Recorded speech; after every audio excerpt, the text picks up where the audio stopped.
So friends, आपका welcome है AD point YouTube channel में। मैं एडी वर्मा आज आपके साथ में प्रेजेंट हूँ एक नए टॉपिक के साथ में। आज का जो टॉपिक है हमारा वो है कार्बोहाइड्रेट का मेटाबॉलिज्म। कि जो कार्बोहाइड्रेट का मेटाबॉलिज्म होता है वो किस प्रकार से होता है, किन किन स्टेप्स को फॉलो किया जाता है इस मेटाबॉलिज्म में। तो सबसे पहले हम कार्बोहाइड्रेट का इंट्रोडक्शन जान लेते हैं कि कार्बोहाइड्रेट्स होते क्या हैं, एग्जाम्पल क्या होता है और किस में पाए जाते हैं, और किसी में अगर पाए जाते हैं तो किस फॉर्म में पाए जाते हैं। अगर हम कार्बोहाइड्रेट की बात करते हैं तो ये क्या होते हैं, हमारे पॉलीहाइड्रोक्सी एल्डिहाइड होते हैं और कीटोन होते हैं। ऐसा क्यों? क्योंकि जो कार्बोहाइड्रेट्स होते हैं ये हाइड्रोक्सिल और कीटोन ग्रुप क्या करते हैं, कंसिस्ट करते हैं। यानी कि polyhydroxy aldehyde and polyhydroxy ketone, इसी के बेस पे इन्हें कहा गया है कि कार्बोहाइड्रेट्स जो होते हैं, या हम कह सकते हैं carbohydrates consist of the polyhydroxy aldehyde and polyhydroxy ketone. अब कार्बोहाइड्रेट्स जो होते हैं ये क्या होते हैं, हमारे हाइड्रेट्स होते हैं। कार्बोहाइड्रेट्स जो होते हैं हमारे कार्बोहाइड्रेट, ये हाइड्रेट्स होते हैं किसके, ठीक है।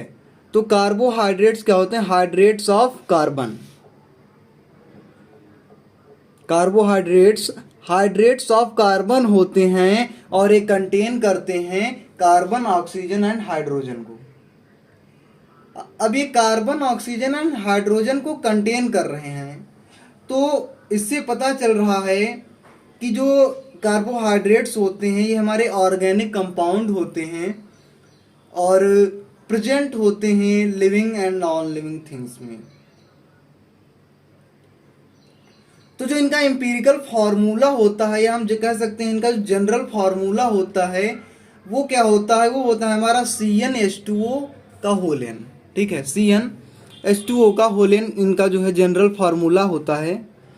और ये जो होते हैं हमारे, इनका एग्जाम्पल अगर हम देखें तो इनका एग्जाम्पल होता है starch, glucose, fructose, lactose, maltose.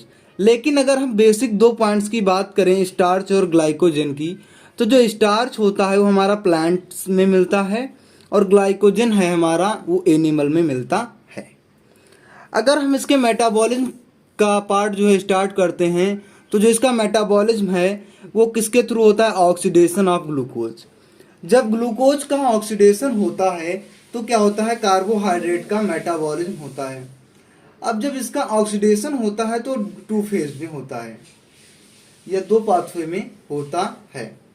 तो जिसका पहला पाथवे जो है वो है ग्लाइकोलिसिस। ग्लाइकोलिसिस में क्या होता है, तो ये जो मैं आज बता रहा हूं आपको ग्लाइकोलिसिस, ये इंपॉर्टेंट क्वेश्चन है आपके एग्जाम पैटर्न के बेस पे, आपके एग्जाम में पूछा जा सकता है। तो जो ग्लाइकोलिसिस का प्रोसेस होता है वो कैसा होता है, इसमें जो ऑक्सीडेशन होता है हमारे ग्लूकोज का, वो पायरुवेट से लैक्टेट का फॉर्मेशन करता है। जब पायरुवेट लैक्टेट में क्या होता है, कन्वर्ट होता है, यानी कि पायरुवेट जब पाथवे के थ्रू या किसी पाथवे के थ्रू जो है लैक्टेट का फॉर्मेशन करता है या लैक्टेट में क्या हो जाता है, कन्वर्ट हो जाता है, तो जो ये प्रोसेस होती है हमारी ग्लाइकोलिसिस कहलाती है। यानी कि oxidation of glucose to pyruvate and lactate, it is also known as glycolysis या इज कॉल्ड ग्लाइकोलिसिस प्रोसेस।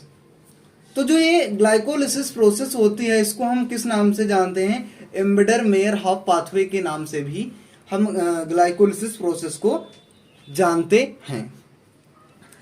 अब जो कार्बोहाइड्रेट का मेटाबॉलिज्म होता है वो एक फेज में होता है, जिस फेज को हम एनारोबिक फेज कहते हैं, या इसे हम क्या कहते हैं, anaerobic phase of carbohydrate metabolism. यानी कि कार्बोहाइड्रेट का मेटाबॉलिज्म जो है एनारोबिक फेज में ही पॉसिबल है या एनारोबिक फेज में होता है। अब यहाँ पर एक रिएक्शन आपको दिखाई गई है जिसमें ग्लूकोज से लैक्टेट या पायरुवेट का क्या हो रहा है, फॉर्मेशन हो रहा है। अब जब ग्लूकोज का, जैसा कि मैंने बताया कि जो कार्बोहाइड्रेट का मेटाबॉलिज्म है वो ऑक्सीडेशन प्रोसेस पे क्या है, बेस्ड ऑन है। जब ग्लूकोज का ऑक्सीडेशन होता है तब ये पाथवे जो है कार्बोहाइड्रेट का मेटाबॉलिज्म स्टार्ट हो जाता है। तो यहाँ पर ग्लूकोज का जब ऑक्सीडेशन हो रहा है तो हम देख पा रहे हैं कि लैक्टेट एंड पायरुवेट में क्या हो रहा है, कन्वर्ट हो रहा है। जो ऑक्सीडेशन का प्रोसेस है ग्लूकोज से लैक्टेट एंड पायरुवेट का, उसमें कुछ क्या होते हैं, विभिन्न या वेरियस स्टेप्स इन्वॉल्व होते हैं। और ये जो ऑक्सीडेशन होता है ग्लूकोज का, ये एंजाइम्स के प्रेजेंस में होता है जो कि पार्टिसिपेट करते हैं पाथवे को कंप्लीट करने में। या ग्लूकोज से जो ऑक्सीडेशन होता है लैक्टेट एंड पायरुवेट का, इसके यानी कि ग्लूकोज से लैक्टेट और पायरुवेट जब कन्वर्ट होता है तो इसके कन्वर्जन में जो हेक्सोकाइनेज मतलब एंजाइम्स जो होते हैं बहुत सारे इन्वॉल्व होते हैं, जैसे हेक्सोकाइनेज, आइसोमरेज, एल्डोलेज। तो ये जो एंजाइम्स हैं ये इन्वॉल्व होते हैं इस प्रोसेस में। तो सबसे पहले हम देखते हैं कि जो ग्लूकोज होता है वो हेक्सोकाइनेज एंजाइम्स के प्रेजेंस में glucose 6 phosphate, glucose 6 phosphate isomerase enzymes के प्रेजेंस में फ्रक्टोज 6 फास्फेट। और जो फ्रक्टोज 6 फास्फेट है हमारा, वो फास्फोफ्रक्टोकाइनेज एंजाइम्स के प्रेजेंस में क्या बनाता है, फ्रक्टोज 1 से 6 डाइफॉस्फेट। इसके 2 मॉलिक्यूल्स पार्टिसिपेट करते हैं। और एल्डोलेज एंजाइम्स के प्रेजेंस में glyceraldehyde 3 phosphate and dihydroxy acetone phosphate का क्या करते हैं, फॉर्मेशन करते हैं। और इसमें जो ग्लिसरॉल्डिहाइड 3 फास्फेट है ये डिहाइड्रोजनेज एंजाइम्स के प्रेजेंस में क्या कर रहा है, 1 से 3 डाइफॉस्फोग्लिसरेट का फॉर्मेशन कर रहा है। अब जो 1 से 3 फास्फोग्लिसरेट का जो फॉर्मेशन हो रहा है वो कन्वर्ट हो रहा है 3 फास्फोग्लिसरेट में, किसके प्रेजेंस में, फास्फोग्लिसरेट काइनेज एंजाइम्स के प्रेजेंस में। और जो 3 फास्फोग्लिसरेट है वो कन्वर्ट हो रहा है 2 फास्फोग्लिसरेट में, किस एंजाइम्स के प्रेजेंस में, फास्फोग्लिसरेट म्यूटेज एंजाइम्स के प्रेजेंस में। और जो फास्फोग्लिसरेट 2 फास्फोग्लिसरेट है ये कन्वर्ट हो रहा है फास्फोफिनॉल पायरुवेट में, किस एंजाइम्स के प्रेजेंस में, एनालेज एंजाइम्स के प्रेजेंस में।